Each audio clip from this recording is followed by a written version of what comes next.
So high ಸ್ನೇಹಿತರೆ, India post office ನ ಸುಮಾರು 44,228 ಒಂದು ಕ್ಯಾಂಡಿಡೇಟ್ಸ್ಗಳು ಏನು ಈ ಒಂದು ಫಸ್ಟ್ ಮೆರಿಟ್ ಲಿಸ್ಟ್ ಅಲ್ಲಿ ಸೆಲೆಕ್ಷನ್ಸ್ ಅನ್ನ ಪಡ್ಕೊಂಡಿದ್ದಾರೆ. ಬಹಳಷ್ಟು ಒಂದು ಕ್ಯಾಂಡಿಡೇಟ್ಸ್ ಗಳ ಒಂದು ಒಳ್ಳೆಯ ಒಂದು ಪರ್ಸೆಂಟೇಜ್ ಇದ್ರೂ ಕೂಡ ಈ ಒಂದು ಫಸ್ಟ್ ಮೆರಿಟ್ ಲಿಸ್ಟ್ ಅಲ್ಲಿ ಸೆಲೆಕ್ಷನ್ ಆಗಿಲ್ಲ.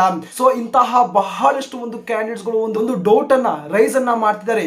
ಬ್ರದರ್, ಈ ಒಂದು ವೇಕೆನ್ಸಿಯಲ್ಲಿ ಫಸ್ಟ್ ಮೆರಿಟ್ ಲಿಸ್ಟ್ ಅಲ್ಲಿ ಸೆಲೆಕ್ಷನ್ಸ್ ಪಡ್ಕೊಂಡಿರುವಂತಹ ಒಂದು ಕ್ಯಾಂಡಿಡೇಟ್ಸ್ ಗಳು ಮ್ಯಾಕ್ಸಿಮಮ್ ಆಗಿರುವಂತಹ ಒಂದು ಕ್ಯಾಂಡಿಡೇಟ್ಸ್ ಗಳು ಒಂದು ರಾಂಗ್ ಆಗಿರುವಂತಹ ಒಂದು ಪರ್ಸೆಂಟೇಜ್ ಅನ್ನ ಹಾಕಿ ಸೆಲೆಕ್ಷನ್ಸ್ ಅನ್ನ ಪಡ್ಕೊಂಡಿದ್ದಾರೆ.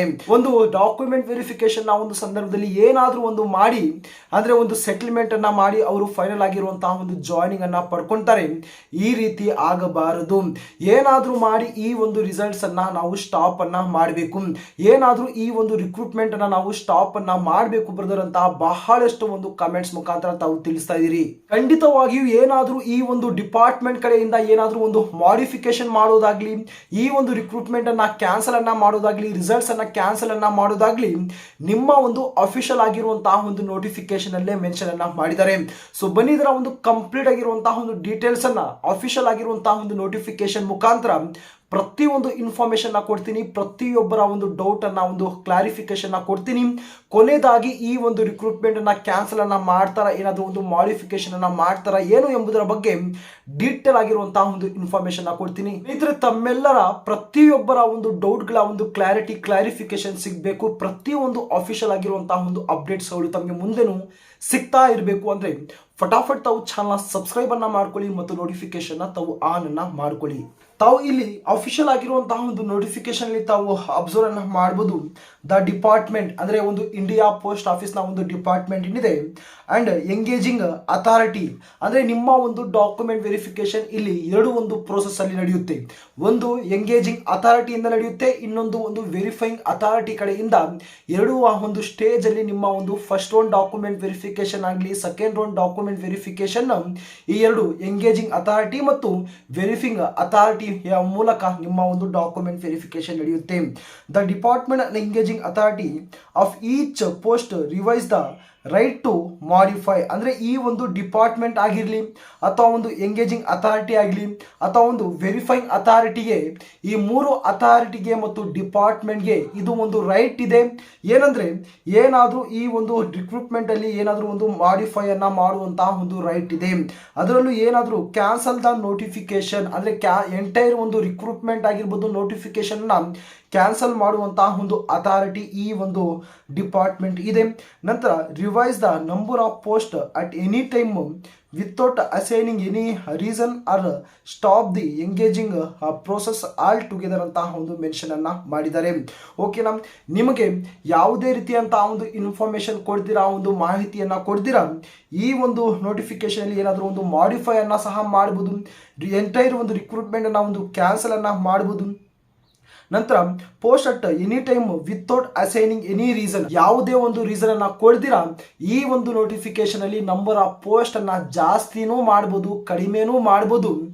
ಎಲ್ಲ ಒಂದು ರೈಟ್ಸ್ ಈ ಒಂದು ಎಂಗೇಜಿಂಗ್ ಅಥಾರಿಟಿ, ವೆರಿಫೈಯಿಂಗ್ ಅಥಾರಿಟಿ ಮತ್ತು ಡಿಪಾರ್ಟ್ಮೆಂಟ್ಗೆ ಈ ರೀತಿಯಾಗಿರುವಂತಹ ಒಂದು ಪ್ರೋಸೆಸ್ ಇದೆ. ತಾವು ಇಲ್ಲಿ ಇನ್ನೊಂದು ಅಬ್ಸರ್ವ್ ಅನ್ನ ಮಾಡಬಹುದು.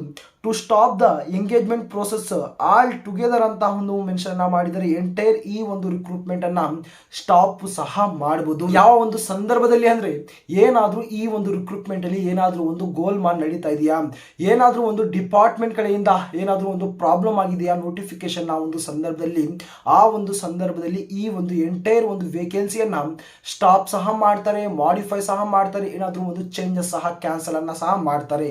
ಮತ್ತು ಇದರ ಒಂದು ಜೊತೆಗೆ the process of engagement would be closed and no further list of shortlist candidates will be issued after 31/12/2024 ಅಂತ ಒಂದು ಮೆನ್ಷನ್ ಮಾಡಿದ್ದಾರೆ. ಎಂಟೈರ್ ಒಂದು ಪ್ರೋಸೆಸ್ ನ ಒಂದು ಮೆರಿಟ್ ಲಿಸ್ಟ್ ಏನಿದೆ, ಒಂದು ಫಸ್ಟ್ ಮೆರಿಟ್ ಲಿಸ್ಟ್ ಆಗಿರ್ಬೋದು, ಸೆಕೆಂಡ್ ಮೆರಿಟ್ ಲಿಸ್ಟ್ ಆಗಿರ್ಬೋದು, ಥರ್ಡ್ ಮೆರಿಟ್ ಲಿಸ್ಟ್ ಆಗಿರ್ಬೋದು, ಟೋಟಲ್ ನಂಬರ್ ಆಫ್ ವೇಕೆನ್ಸಿಗಳು ಫುಲ್ಫಿಲ್ ಆಗೋವರೆಗೂ ಎಂದು ಎಷ್ಟು ಮೆರಿಟ್ ಲಿಸ್ಟ್ ಅನ್ನ ರಿಲೀಸ್ ಅನ್ನ ಮಾಡ್ತಾರೆ, ಆ ಎಲ್ಲಾ ಒಂದು ಮೆರಿಟ್ ಲಿಸ್ಟ್ ಅನ್ನ 31 ಡಿಸೆಂಬರ್ 2024 ಅಂದ್ರೆ ಡಿಸೆಂಬರ್ 31ನೇ ತಾರೀಕಿನ ಒಂದು ಒಳಗಡೆ ನಿಮ್ಮ ಒಂದು ಪ್ರತಿ ಒಂದು ಮೆರಿಟ್ ಲಿಸ್ಟ್ ನ ಒಂದು ರಿಸಲ್ಟ್ಸ್ ಅನ್ನ ಅನೌನ್ಸ್ಮೆಂಟ್ ಅನ್ನ ಮಾಡ್ತಾರೆ. ನಂತರ ಯಾವುದೇ ರೀತಿಯಂತಹ ಒಂದು ಮೆರಿಟ್ ಲಿಸ್ಟ್ ಅನ್ನ ಏನೋ ಒಂದು ರಿಸಲ್ಟ್ಸ್ ಅನ್ನ ಅನೌನ್ಸ್ಮೆಂಟ್ ಅನ್ನ ಮಾಡುವುದಿಲ್ಲ. ಅಂದ್ರೆ ಈ ಒಂದು ವೇಕೆನ್ಸಿಗಳು ಕೊನೆಯನ್ನ ಮಾಡಿ ನಂತರ ಒಂದು ಹೊಸದಾಗಿರುವಂತಹ ಒಂದು ವೇಕೆನ್ಸಿಗಳನ್ನ ಸ್ಟಾರ್ಟ್ ಅನ್ನ ಮಾಡ್ತಾರೆ. ಸ್ನೇಹಿತರೆ, ಈ ಬಾರಿ ಸೆಲೆಕ್ಷನ್ಸ್ ಅನ್ನ ಪಡ್ಕೊಂಡಿರುವಂತಹ ಒಂದು ಕ್ಯಾಂಡಿಡೇಟ್ಸ್ಗಳು ಏನು ನಾಳೆ ತಿಂಗಳು 3ನೇ ತಾರೀಕಿನ ಒಂದು ಒಳಗಡೆ ಒಂದು ಡಾಕ್ಯುಮೆಂಟ್ ವೆರಿಫಿಕೇಶನ್ಗೆ ಏನು ಹೋಗ್ತಾರೆ, ಆ ಒಂದು ಸಂದರ್ಭದಲ್ಲಿ ಏನಾದರೂ ಒಂದು ಸ್ಟ್ರಿಕ್ಟ್ ಆಗಿರುವಂತಹ ಒಂದು ಡಾಕ್ಯುಮೆಂಟ್ ವೆರಿಫಿಕೇಶನ್ ಮಾಡಿದಾಗ ಯಾವುದೇ ರೀತಿಯಂತಹ ಒಂದು ಸೆಟಲ್ಮೆಂಟ್ಗಳನ್ನು ಮಾಡದೆ ಒಂದು ಸ್ಟ್ರಿಕ್ಟ್ ಆಗಿರುವಂತಹ ಒಂದು ವೆರಿಫಿಕೇಶನ್ ಮಾಡಿದರೆ ಬಹಳಷ್ಟು ಒಂದು ಕ್ಯಾಂಡಿಡೇಟ್ಸ್ಗಳು ಒಂದು ಹೊರ ಹೋಗ್ತಾರೆ, ರಿಜೆಕ್ಟ್ ಅನ್ನ ಮಾಡ್ತಾರೆ. ಅದೇ ಒಂದು ಪ್ಲೇಸ್ ಅಲ್ಲಿ ಮತ್ತೊಬ್ಬರ ಒಂದು ಕ್ಯಾಂಡಿಡೇಟ್ಸ್ ಅನ್ನ ಒಂದು ಸೆಲೆಕ್ಷನ್ ಅನ್ನ ಮಾಡಿ ಸೆಕೆಂಡ್ ಮೆರಿಟ್ ಲಿಸ್ಟ್ ನ ಒಂದು ರಿಸಲ್ಟ್ಸ್ ಅನ್ನ ಅನೌನ್ಸ್ಮೆಂಟ್ ಅನ್ನ ಮಾಡ್ತಾರೆ. ನೋಡಿ, ಈ ಒಂದು ರಿಕ್ರೂಟ್ಮೆಂಟ್ ಅನ್ನ ಆಗಿರ್ಲಿ, ಒಂದು ರಿಸಲ್ಟ್ಸ್ ಅನ್ನ ಕ್ಯಾನ್ಸಲ್ ಅನ್ನ ಮಾಡೋದು ಅಷ್ಟೊಂದು ಸುಲಭ ಏನಿಲ್ಲ. ಓಕೆನಾ, ಏನಾದರೂ ಒಂದು ಸೀರಿಯಸ್ ಆಗಿರುವಂತಹ ಒಂದು ಇಶ್ಯೂ ಬಂದಾಗ, ಸೀರಿಯಸ್ ಆಗಿರುವಂತಹ ಒಂದು ಪ್ರಾಬ್ಲಮ್ಸ್ ಈ ಒಂದು ರಿಕ್ರೂಟ್ಮೆಂಟ್ ಅಲ್ಲಿ ಬಂದಾಗ ಮಾತ್ರ ಈ ಒಂದು ರಿಕ್ರೂಟ್ಮೆಂಟ್ ಅನ್ನ ಒಂದು ಕ್ಯಾನ್ಸಲ್ ಅನ್ನ ಮಾಡ್ತಾರೆ. ತಾವು ಯಾವುದೇ ಒಂದು ಕಾರಣಕ್ಕೂ ತಾವು ಕನ್ಫ್ಯೂಷನ್ಸ್ ಅನ್ನ ಮಾಡ್ಕೊಂಡಿರಾ, ತಾವು ಸ್ವಲ್ಪ ಧೈರ್ಯವಾಗಿರೋದಕ್ಕೆ ತಾವು ಪ್ರಯತ್ನವನ್ನ ಮಾಡಿ ತಮ್ಮ ಒಂದು ಒಳ್ಳೆಯ ಒಂದು ಪರ್ಸೆಂಟೇಜ್ ಖಂಡಿತವಾಗಿ ಈ ಒಂದು ಸೆಕೆಂಡ್ ಮೆರಿಟ್ ಲಿಸ್ಟ್ ನ ಒಂದು ರಿಸಲ್ಟ್ಸ್ ಅಲ್ಲಿ ತಾವು ಖಂಡಿತವಾಗಿ ಸೆಲೆಕ್ಷನ್ಸ್ ಅನ್ನ ಆಗೇ ಆಗ್ತೀರಾ. ಸೊ ಬಹಳಷ್ಟು ಒಂದು ಅಪ್ಡೇಟ್ಸ್ ಅನ್ನ ನಾನು ಮುಂದೇನು ಇದೇ ರೀತಿಯಾಗಿ ನಾನು ಕೊಡ್ತಾ ಇರ್ತೀನಿ. ಪ್ರತಿ ಒಂದು ಅಪ್ಡೇಟ್ಸ್ ಅನ್ನ ತಾವು ಮಿಸ್ ಮಾಡ್ಕೊಂಡಿದ್ದೀರಾ, ತಾವು ಅಪ್ಡೇಟ್ಸ್ ಗಳನ್ನ ತಾವು ಪಡಿತಾ ಇರಬೇಕು.